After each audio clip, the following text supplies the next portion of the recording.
grade. Today we are going to paint a tree, and we've already done some sketches on trees, and I had you do your own tree to see how you could do. And we're going to do a fall tree. And this is a painting that I've had in the classroom, and a lot of you have seen it. And the fall one is, of course I don't have the top of the tree. This is a seasoned tree. And the main thing about drawing a tree to make it easier, like I said, we've already sketched, is to think of it as a Y. When you use the letter Y, and you're going to use oil pastels. Now, if you don't like oil pastels, you can use regular crayons, okay?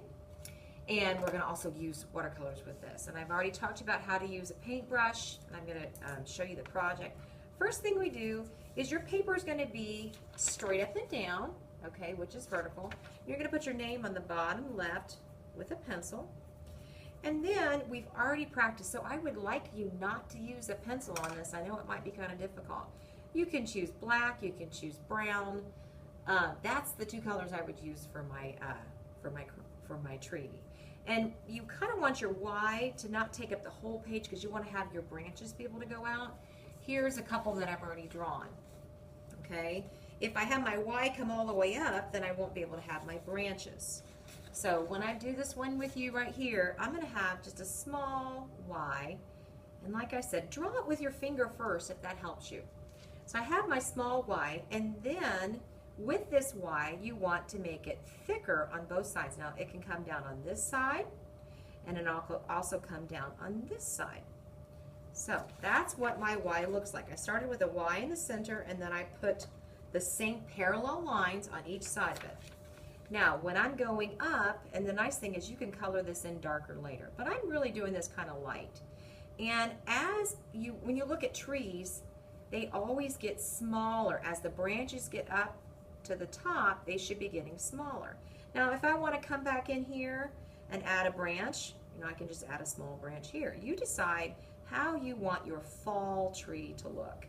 And so here I'm going down, and I've got my branches coming across, and you're also going to decide, do I want to paint the brown inside and leave it like this? Now at the bottom, I've talked to you before about when you draw a tree, it kind of looks like your hand, and it will come out, and it's also like your neck. A tree is thinner, the trunk, and then it gets wider.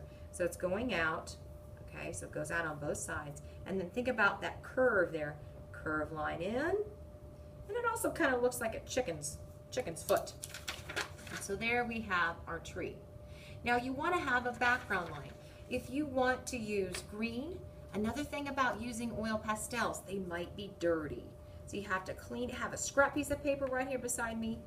Maybe you like the darker, maybe you like the lighter, but I would always suggest cleaning it. If you don't like oil pastels, like I said, you can use the crayons. Excuse me. So I'm going to take my line. I have curved is more interesting than straight. Hit a bump and jump. And there is my tree, okay, with my background line. So that was draw, hit a bump, and jump. Now, when you're using your watercolors, I'm going to go to this one that's got a thicker paper over here. Then you decide, like I was saying, if you want to, for this whole thing to be colored in, because your oil pastels will act as a barrier. That means you cannot paint on top of the oil pastels. It's kind of like a wall. So you could go back in and maybe add some shadows, because the underside of the branch would be darker, and you would do it all on the same side of the tree. You're thinking about where the sun would hit. That's another lesson, but okay. So I have a bunch of branches up here, add it in, or you could color the whole thing in dark if you want to. Okay, you could color the whole thing in your tree with the oil pastel. So now, when I'm using my watercolors, we have to add water in order to make them turn into paint. And I've already talked to you about how to take care of a paintbrush.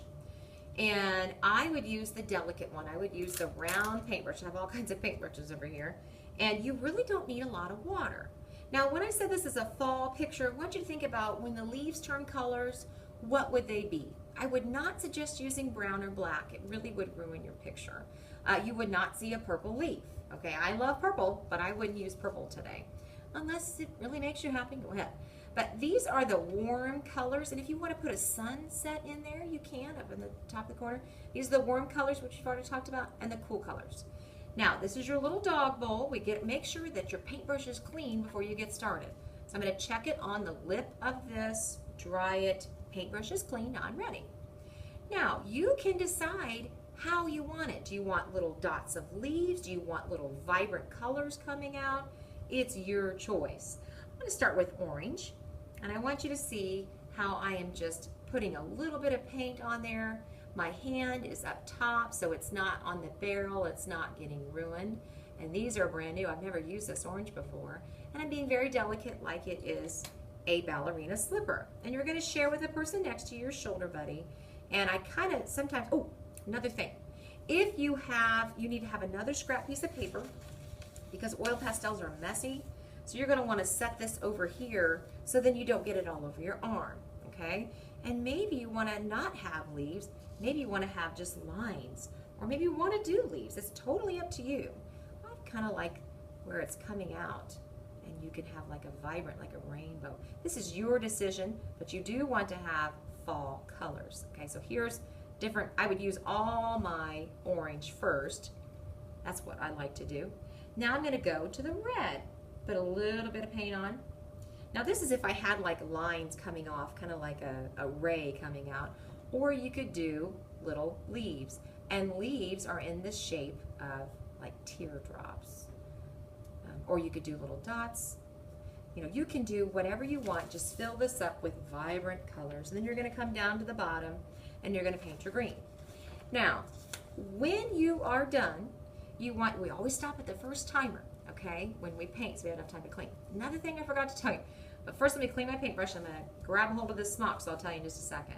Make sure it's clean. Dry it on the paper towel. Reshape it.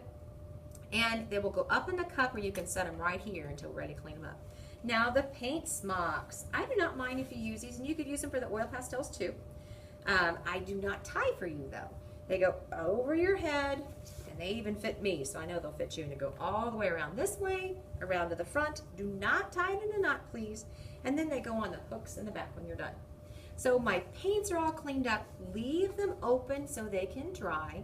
And when you put them together in the back, they will be alternated. That means they're not sitting on top of each other like this, because they'll all fall over. Okay, so just like that. And when we use the drying rack, Mrs. Milligan will tell us where the drying rack goes. I'm sorry, which drying rack, if you have the red or the black. We always start at the bottom, not at the top. Go all the way to the bottom and put it in the drying rack. And that is going to be our fall tree. I cannot wait to see what they look like.